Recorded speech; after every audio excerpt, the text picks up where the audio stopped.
जी guys, तो हम जो है इस वीडियो में टीम इंडिया का जो डेडली स्क्वाड अनाउंस हुआ है एशिया कप के लिए, उसके ऊपर बात करेंगे। स्क्वाड तो तकरीबन 4 से 5 दिन हो चुके हैं अनाउंस हुआ है, तो मुझे बीच में टाइम नहीं मिला था और जो कुछ दूसरे टॉपिक्स भी थे जिनको कवर करना था, तो मैंने कहा कि आराम से जो है फिर टीम इंडिया के स्क्वाड के ऊपर बात करूँगा, जो उन्होंने 15 रुकनी स्क्वाड अनाउंस किया है फॉर द एशिया कप। यार देखो, इंडिया का जो स्क्वाड है ना इंडियन टीम का, उसके ऊपर हम जो है ज़्यादा डिटेल में बात नहीं कर सकते।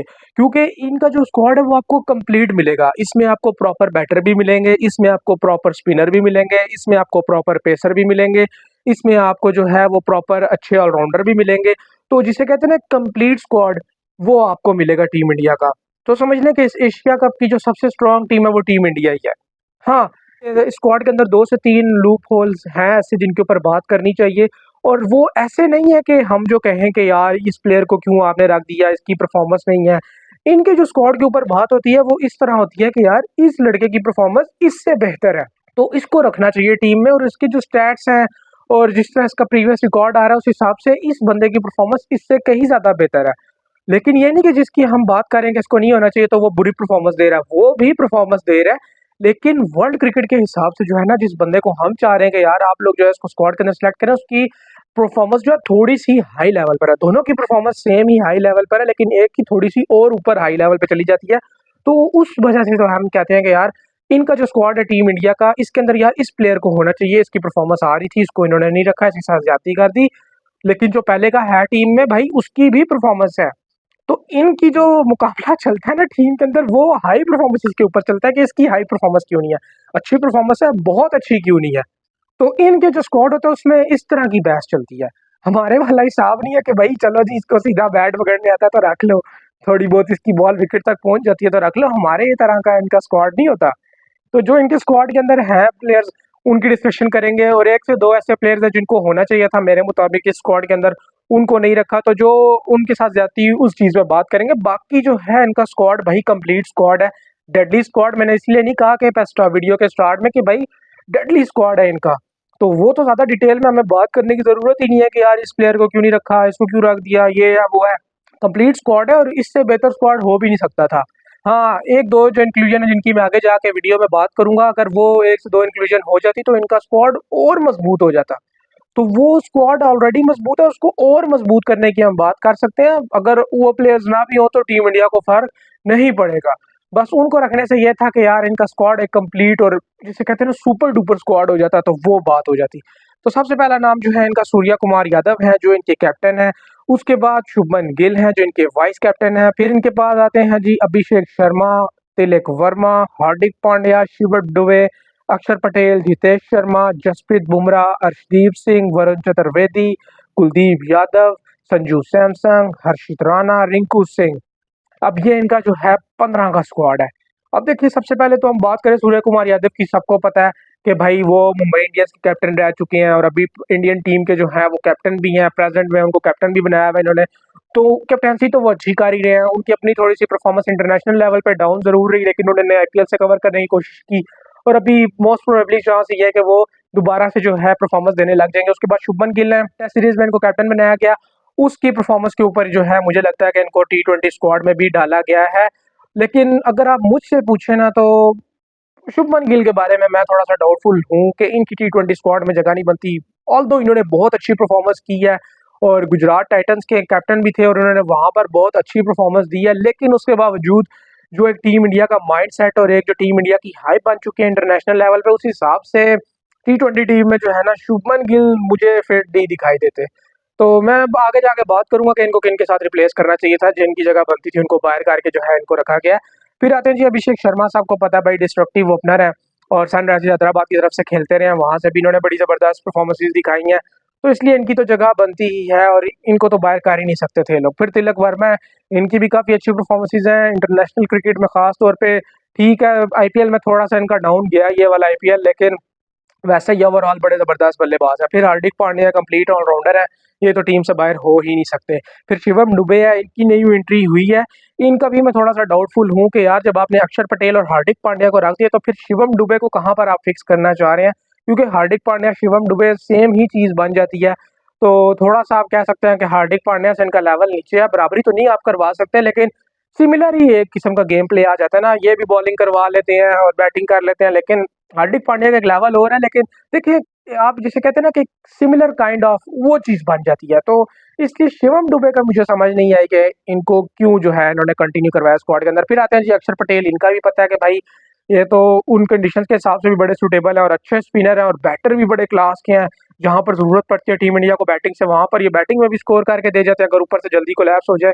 तो ये भी एक कंप्लीट ऑलराउंडर है जिस तरह हार्दिक पांड्या है, लेकिन ये है कि दोनों जो है वो डिफरेंट काइंड ऑफ नेचर है, तो इसलिए अक्षर पटेल अपनी जगह पे फिट बैठते हैं। फिर जितेश शर्मा है, ये विकेट कीपर है, इनको भी रखा गया, इस दफा इनका भी इंक्लूजन हुआ है। उसके बाद है जी जसप्रीत बुमराह, सबको पता है कि ये क्या है, तो इसलिए इनके ऊपर भी ज़्यादा बात करने की ज़रूरत नहीं है।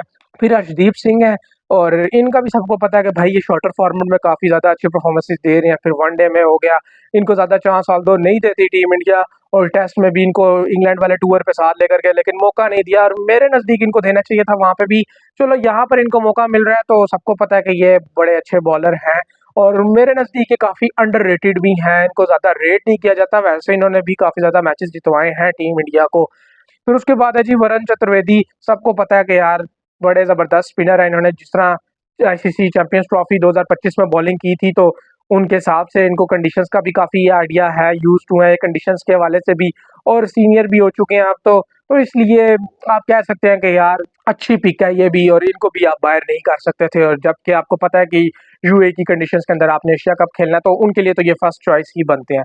फिर कुलदीप यादव है, ये भी भाई आपको पता है कि जिस तरह मैंने बात की कि अंडररेटेड है हरदीप सिंह, उसी तरह कुलदीप यादव भी अंडररेटेड ही है। इनको इतना ज़्यादा प्रेज़ नहीं किया जाता इंडिया में, मैंने ये चीज़ देखी है, लेकिन इन्होंने जितना इंडिया को मैचेस बना के दिए हैं, वो आप लोग शायद नहीं समझ सकते। लेकिन मुझे तो ये चीज़ समझ आती है कि कुलदीप यादव ने बड़ा मेजर रोल अदा किया है टीम इंडिया की जीत के अंदर। तो ये भी फर्स्ट पिक ही आप समझ सकते हैं यूए की कंडीशंस के लिए, जहाँ पर स्पिनर को हेल्प मिलती है, वहाँ पर कुलदीप यादव का नाम आपको ऊपर नजर आएगा टीम इंडिया में। उसके बाद ही इन्होंने संजू सैमसन को रखा है, इन्होंने भी इंटरनेशनल में आके अंडे सेंचुरियाँ जिस तरह वो हमारे सन्नावास साहब वनडे अंडे सेंचुरी कर रहे थे, उसी तरह इन्होंने भी आके अपने इंटरनेशनल करियर का आगाज़ किया। तो अच्छे प्लेयर हैं ये भी, इन्होंने आईपीएल में भी काफ़ी अच्छी परफॉर्मेंसेज दी हैं, तो उसकी बेस के ऊपर इनको रखा गया, तो अच्छी पिक है। फिर हर्षदीप राणा है, इनको एज अ बॉलर में तो कहूँगा रखा गया है, बैटिंग भी हल्की फुल्की कर जाते हैं, लेकिन इनकी भी मुझे समझ नहीं आती कि इनको क्यों ऐड अप किया गया है। इनकी भी उस तरह जगह नहीं बनती, जिस तरह सीनियर प्लेयर हैं टीम इंडिया में और वो परफॉर्मेंस दे रहे हैं, उनकी रिसेंट परफॉर्मेंसेस भी अच्छी हैं, तो उस हवाले से हर्षित राणा मुझे नहीं लगता कि फिक्स होते थे स्क्वाड के अंदर। बाकी आप लोगों की जो भी राय हो आप कमेंट सेक्शन में ज़रूर बता सकते हैं। फिर है जी रिंकू सिंह, रिंकू सिंह को भी ठीक है यार, लोअर मिडिल ऑर्डर में इन्होंने डाल दिया है, लेकिन अब देखना होगा कि इनको चांस मिलेगा या नहीं। अक्षर पटेल और हार्दिक पांड्या के होते हुए रिंकू सिंह कहीं पर फिट होते हुए मुझे दिखाई नहीं देते। बहरहाल ये है कि किसी छोटी टीम के खिलाफ, हल्की टीम के खिलाफ इनको चांस मिल सकता है। ये तो जी चले, मैंने बात कर ली कि ये जो 15 का स्क्वाड था टीम इंडिया का डेडली है जो इन्होंने अनाउंस किया है। अब मैं उन प्लेयर्स की बात करूंगा कि जिनको इन्होंने मौका नहीं दिया। सबसे बड़ा नाम जो है वो श्रेयस अय्यर का है, एक बंदा जिसने केकेआर को चैंपियन बनवाया, जिसने किंग्स 11 पंजाब की टीम को जो है वो आईपीएल का फाइनल खिलाया 2025 एडिशन का। आपने उस प्लेयर को कैसे बाहर कर दिया? आपको उस प्लेयर के लिए अलग जगह भी बनानी पड़ती है, आपको 16 रुकनी स्क्वाड भी ऐलान करना पड़ता, तो आप करते भाई, एक बंदा और डाल लेते। लेकिन आप लोगों ने श्रेयस अय्यर को पता नहीं किस बेस पर बाहर कर दिया, मुझे तो ये चीज समझ नहीं आती। ठीक है, आपने उन्हें कैप्टन नहीं बनाना था, ना बनाते, लेकिन उनको एज अ बैटर डाल देते, उनको मिडिल ऑर्डर में किसी ना किसी जगह तीसरे चौथे नंबर पे फिक्स कर देते, लेकिन करना चाहिए था। देखो यार, ज़रूरी नहीं है कि वो बंदा कैप्टन हो तो टीम में हो, बाज़ दफ़ा ऐसा होता है कि सूर्या कुमार यादव उनके जो कैप्टन है वो भी स्ट्रगल कर सकते हैं कैप्टेंसी डिसीजंस लेने में, बैटिंग में ना भी करें, लेकिन कभी हो सकता है कि उनको कैप्टेंसी के डिसीजंस लेने में उनको थोड़ी सी दिक्कत हो सकती थी, तो वहाँ पर श्रेयस अय्यर का मशवरा बड़ा काम आ सकता था। श्रेयस अय्यर ने एज अ कैप्टन अपने आप को बड़ा प्रूव किया है। आईपीएल जो एक बड़े हाई स्टैंडर्ड की लीग मानी जाती है, उसमें एक टीम को चैंपियन बनवाना और दूसरे फ्रेंचाइज से खेलना, और उस टीम को पहले ही साल आप जो है फाइनल खिलवा दो, तो इसके मतलब होता है कि यार एक दफ़ा चैंपियन बनवा रहे हो एक फ्रेंचाइज को, दूसरी को आपने फाइनलिस्ट बना दिया, तो उसका मतलब है कि आपके अंदर कोई बात है, आपकी कैप्टनसी के अंदर कोई बात है। तो उनको टीम के अंदर होना चाहिए था, उनकी प्रेजेंस ही बहुत मैटर करती है। आप उनको कैप्टन बनाए ना बनाए, उनको एक अच्छा स्पॉट देना दें, लेकिन उनकी टीम के अंदर वो प्रेजेंस जिसे कहते हैं ना, वो भी बहुत मैटर करती है। तो ये मैं कहूंगा कि बड़ी ज्यादती की गई है, जिसकी तरफ से भी की है, ये बहुत ज्यादती की गई है श्रेयस अय्यर के साथ। और यार वो बंदा डिजर्विंग था, उसको रखना चाहिए था। आप रिंकू सिंह को बाहर कर सकते थे, आप शिवम दुबे को बाहर कर सकते थे। मैंने पहले भी बात की कि हार्दिक पांड्या और अक्षर पटेल के होते हुए शिवम दुबे की जगह मुझे नहीं बनती हुई दिखाई दे रही। उनकी जगह आप श्रेयस अय्यर को एक प्रॉपर बैटर को रख सकते थे। तो ये ज्यादती की है श्रेयस अय्यर के साथ इन्होंने, और उनको रखना चाहिए था। फिर जो दूसरे पे मैं बात करना चाहूंगा, ये जो है हमारे मोहम्मद सिराज, उनको क्यों बाहर किया गया? हर्षित राणा की जगह मैं समझता था मोहम्मद सिराज को रखना चाहिए था। उनकी फॉर्म लगी हुई थी यार।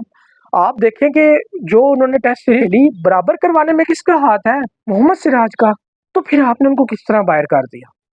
आपने हर्षित राणा को ठीक है चांस देना, आप उनको स्क्वाड में रख सकते थे, थोड़ा सा स्क्वाड बड़ा कर लेते, लाजमी 15 का ही आपने जो है वो अनाउंस करना था। चलो जो भी है यार, लेकिन मोहम्मद सिराज को आपको चांस देना चाहिए था। एक तो वो सीनियर थे, दूसरा वो फॉर्म में थे, उनकी परफॉर्मेंस आ रही थी। तो एक बंदा जब वो फॉर्म में है, सीनियर है, कोई वजह नहीं बनती, उसके फिटनेस के इश्यूज नहीं है, तो फिर आपने उसको कैसे बाहर कर दिया? यार ठीक है, मैं मानता हूँ कि आप लोग फ्यूचर को देख रहे हैं और नए लड़कों को चांस दे रहे हैं, लेकिन आप लोगों के सीनियर प्लेयर्स परफॉर्मेंस दे रहे हैं। हमारी क्रिकेट टीम की तरह या हमारे सीनियर प्लेयर्स की तरह वो बिल्कुल फारग या नल्ले ने खट्टू नहीं बन चुके कि आपने उनको टीम से उठा के बाहर कर दिया। वो परफॉर्मेंस दे रहे हैं, उनकी क्रिकेट जितनी बाकी है उनसे फायदा उठाएं। जितने आप लोग टूर्नामेंट जीत सकते हैं अपने सीनियर प्लेयर्स के थ्रू, वो आप जीतें। आप एक्सपेरिमेंट्स ना करें फजूल में। आप लोगों को भाई सिर्फ बेसिक्स के साथ रहना है। आप लोग इन पुराने प्लेयर्स के साथ जाएं जो आपको परफॉर्म करके दे रहे हैं, जो आपकी कंट्री को अच्छा सर्व करके दे रहे हैं, जो आपकी कंट्री का इतना नाम बना रहे हैं। इंडिया को इतना उन्होंने जो है वो टॉप लेवल पर लेकर चले गए इंडियन क्रिकेट को। जो आपके सीनियर प्लेयर्स हैं वो परफॉर्मेंस दे रहे हैं, तो आपकी टीम जीत रही है और टॉप लेवल पे जा रही है ना। ऑस्ट्रेलिया को ऑस्ट्रेलिया में जाकर हरा रहे हैं, टफ टाइम दे रहे हैं। इंग्लैंड को इंग्लैंड में जाकर हरा रहे हैं। ठीक है, आप कह सकते हैं अभी रिसेंटली नहीं हराया, लेकिन पहले तो हराया ना, 2 दफा बीजीटी ऑस्ट्रेलिया को जाकर उनके होम ग्राउंड में मार कर आए। तो जब आपके प्लेयर्स इस तरह की परफॉर्मेंस दे रहे हैं सीनियर प्लेयर, तो मुझे नहीं समझ आती कि फिर जो है आपने उनको क्यों टीम से बाहर किया, और फिर उनके ऊपर आपने फोकियत दी या किनको, नए प्लेयर्स को। हर्षित राणा को ठीक है आपने आईसीसी चैंपियंस ट्रॉफी भी खिलाई, सारा कुछ है, वो अच्छे प्लेयर, वो बुरे प्लेयर नहीं है। मैं ये नहीं कहता कि उनको आप बिल्कुल साइडलाइन करते हैं, लेकिन आप जो है एक सीनियर प्लेयर के ऊपर कैसे फोकियत दे सकते हैं जबकि वो फॉर्म में भी है, उनकी फिटनेस भी है, सारा कुछ है। तो ये थोड़ी सी चीजें हैं, लूप होल्स हैं। जब आपने जायसवाल को बाहर कर दिया, फिर आपने शुभमन गिल को क्यों रखा? दोनों का गेम प्ले सेम है, ठीक है, तो आपने फिर शुभमन गिल को क्यों रखा? शुभमन गिल को वाइस कैप्टन बनाया ही इसीलिए गया कि उनको टीम में पक्का किया जा सके, वरना तो शुभमन गिल की जगह नहीं बन रही थी। ये आप लोगों को भी पता है, इंडियन फैंस को भी पता है, सबको पता है यार। जो जो इंडियन क्रिकेट को फॉलो करे उनको पता है कि शुभमन गिल किसी भी तरीके से T20 टीम में फिक्स नहीं होते उनके गेम प्ले के हिसाब से। वहां पर भी फिर आप श्रेयस अय्यर को जो है वो फिक्स कर सकते थे, आप श्रेयस अय्यर को भी वाइस कैप्टन भी बना सकते थे। फिर तो साफ नजर आ रहा है कि आपने ज्यादती की श्रेयस अय्यर के साथ। जब आप जायसवाल को बाहर कर सकते हो, उन्होंने भी भाई बहुत क्लासिक परफॉर्मेंस दी है।